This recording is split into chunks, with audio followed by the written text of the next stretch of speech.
2024 সালের ছাত্র জনতার এই অভ্যুত্থান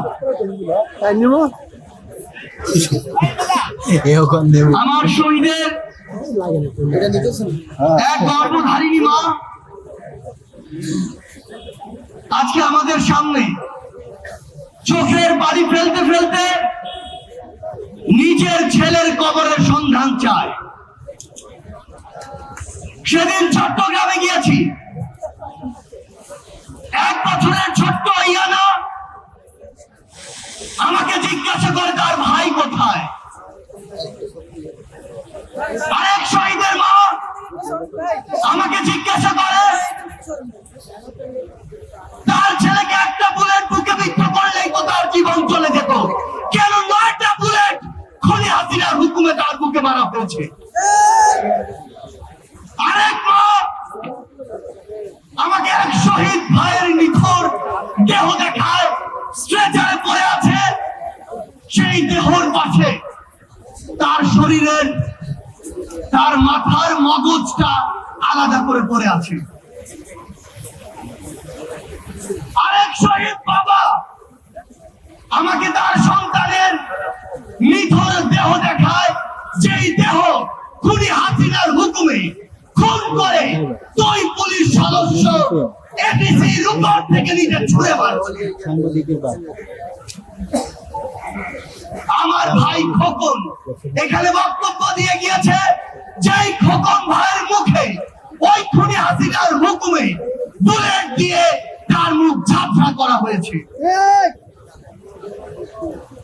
আমার টাঙ্গাইলের 18 বছর বয়সের ভাই হিমেল, যার মুখে ওই খুনি হাসিনার হুকুমে পুলিশের কিছু সদস্য 350 ছোড়া বুলেট করেছে। 2024 সালের ছাত্র জনতার অভ্যুত্থানে হাজারো এমন চিত্রের মধ্যে এগুলো হচ্ছে কয়েকটি চিত্র।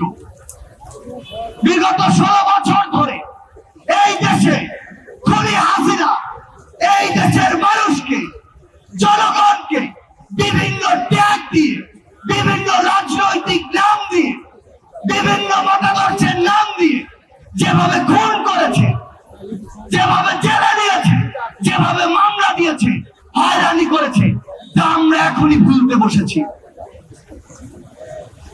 আমরা বিগত 16 বছরে বাংলাদেশের সকল রাজনৈতিক দল বিভিন্ন সময় বিভিন্ন ভাবে তাদের বিরুদ্ধে বিভিন্ন ভাবে নামার চেষ্টা করেছি।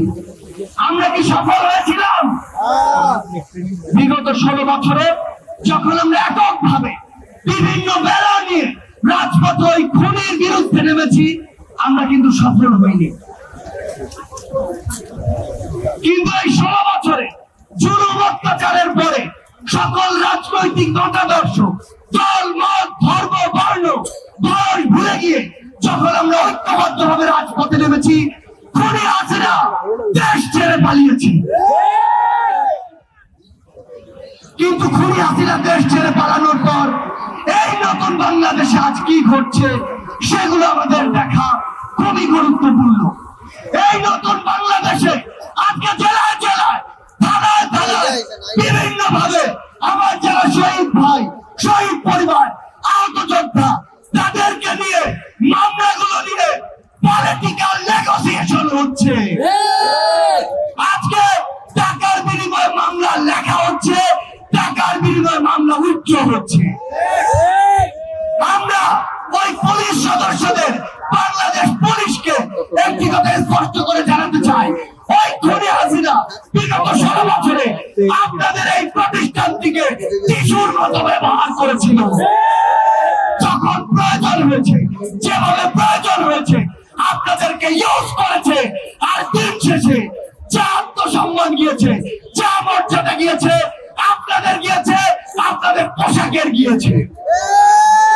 কিন্তু আজ এই অভ্যুত্থান পরবর্তী সময়ে আপনাদের ওই পোশাক থেকে যদি ওই খুনি হাসিনার দোসররা কিংবা অন্য কেউ কিংবা অন্য কোন গোষ্ঠী অন্য কোন ভাবে ব্যবহার করার চেষ্টা করে, তাহলে আপনাদেরকে এক সময় আস্ত করে নিক্ষেপিত হতে হবে।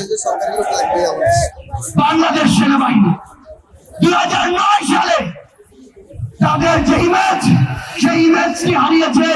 ওই বিডিআর হত্যাকাণ্ডে যখন তাদের অফিসার ভাইদেরকে হত্যা করা হয়, তারা নিশ্চুপ ছিল ওই খুনি হাসিনার চক্রান্তে, খুনি হাসিনার হুকুমে।